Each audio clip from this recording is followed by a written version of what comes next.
वतन की यूनान में कश्ती उलटने से पहले 11 घंटे तक पानी में खड़ी रही। यूनानी मीडिया का कहना है यूनानी कोस्ट को पता था कि कश्ती ज्यादा देर तक पानी में खड़ी नहीं रह सकेगी। मदद के लिए तारकीन वतन की कश्ती से पहला सिग्नल मंगल दोपहर 2 बजे दिया गया, जबकि दूसरा सिग्नल बुध की रात 2 बजे दिया गया। जवाब में यूनानी कोस्ट गार्ड ने महाजरीन को इटली जाने का कह दिया। इसी पर मजीद बात करते हैं यूनान में बोल न्यूज के नुमाइंदे मिर्जा रफाकत हुसैन हमारे साथ मौजूद। मिर्जा रफाकत, बताइएगा क्या तफसीलात सामने आ सकी इस सिलसिले में?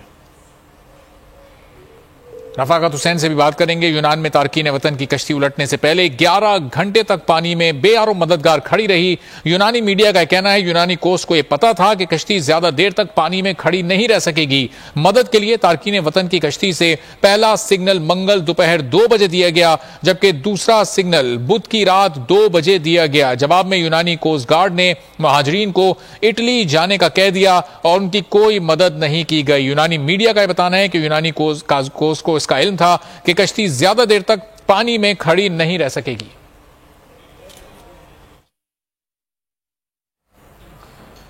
तर्जुमान दफ्तर खारजा मुमताज जहरा बलोच ने कहा है कि यूनान कश्ती